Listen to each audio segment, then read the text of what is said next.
Hi, in this video I'm going to show you how to do EFT for beginners. I'm Rachel, emotional health coach. I used EFT in my recovery from chronic fatigue and I support my clients to do the same. I make videos here on YouTube about how to keep a healthy mind so you can keep a healthy body. To start with, I will take you through what EFT is and how to tap. And be sure to stick around to the end for tips on getting the most out of this powerful self-help tool. So it seems a bit weird tapping on the meridian points and talking to yourself, but what is EFT? EFT tapping, as it's called, is a great tool for addressing emotional issues to support physical and emotional well-being. We're yet to have a scientific explanation for why it works, although a lot of research is underway, but it's based on the premise that disruption in the body's energy systems are the cause of all emotional issues.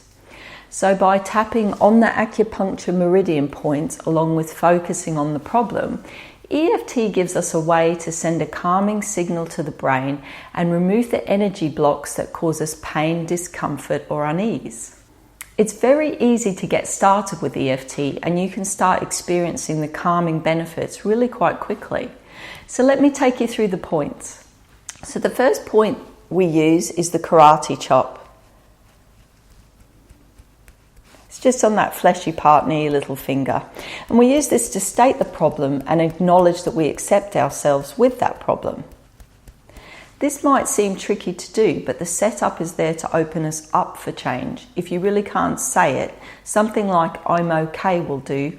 Just get started and you'll see in time it will become much easier. So we tap on this point and say the setup statement 3 times. And then we move through the rest of the points. So the eyebrow is just where the sweep of your nose meets the edge of the eyebrow.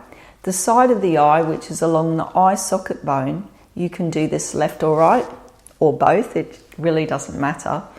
Under the eye, we're still staying on the bony part, and then under the nose. The chin points on the crease between your bottom lip and your chin, and the collarbone. You can use a flat hand or a fist, if you like, whatever suits you. Then we move to under the arm, and it's along the line of your bra or just above nipple height. And finally, the top of the head. So to put it all together, let's say I have an exam coming up and I'm experiencing some anxiety. So I would ask myself, what is it about the exam I'm afraid of? So it's an opportunity for me to be really honest with myself so I could get to the real issue that I want to tap on. Well, in this situation, it's because I'm afraid of failing the exam. It's that fear of failure that I would use as the basis of the words. So I check the intensity of this feeling on a scale of 0 to 10, with 0 being I'm not scared at all of failing, and 10 being I'm very scared of failing. And let's say I'm about an 8. So I would note that down so I can see my progress as I go. So let's do a round so you can see how the words and the tapping come together. So we start by tapping on the karate chop and say, even though I'm scared I'm going to fail this exam, I completely accept myself. And we say that 3 times. So even though I'm scared I'm going to fail this exam, I completely accept myself. And again, even though I'm scared I'm going to fail this exam, I completely accept myself. And then we move to the other points. On the eyebrow, I'm scared to fail. Side of the eye, I'm going to fail and then I won't get the grades I need.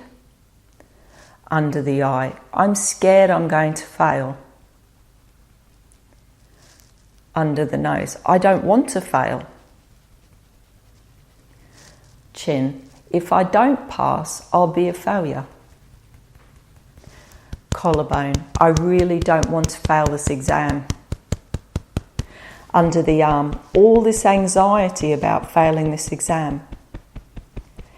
Top of the head, I'm scared I'm going to fail.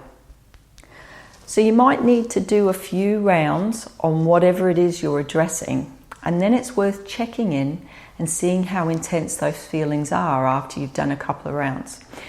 That allows you to see how much more tapping you need to do to shift the issue that you're working on.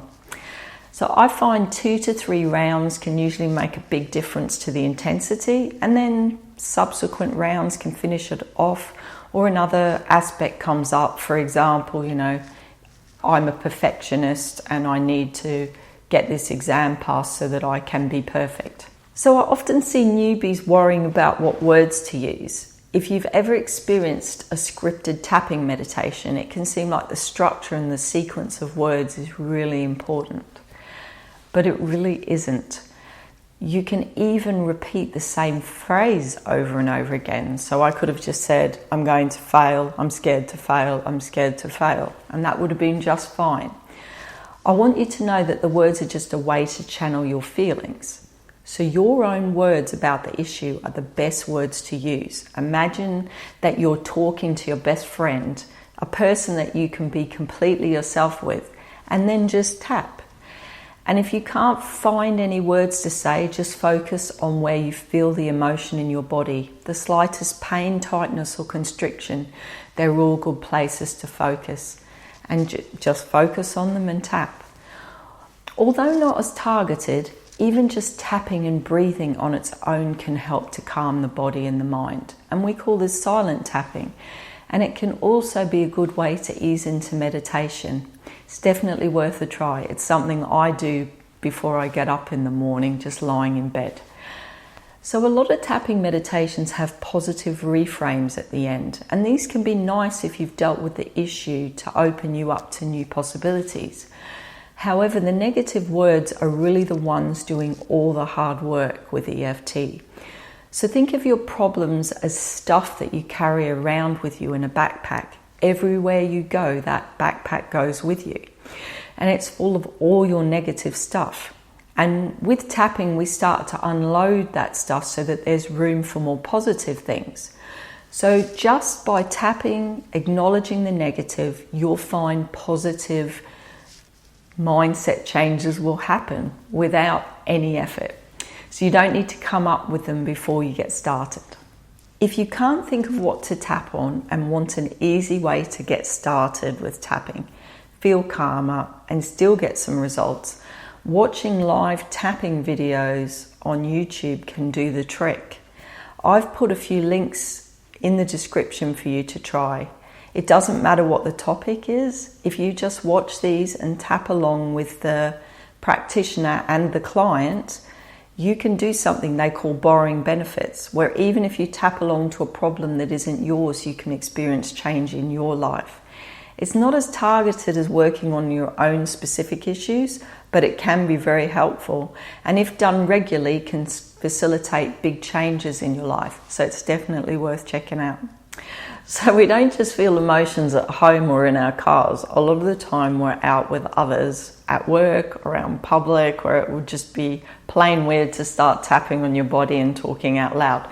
Although I do know people that do. I'm not one of them. So no problem. If you don't want to be one of those people, you can tap using the discrete points I'm going to show you now. So there is the wrist point. You could do the collarbone. And there's also the bottom part of the nail on each of the fingers and thumb. And you can just focus on what the problem is that you're having, and nobody else is going to know what you're doing.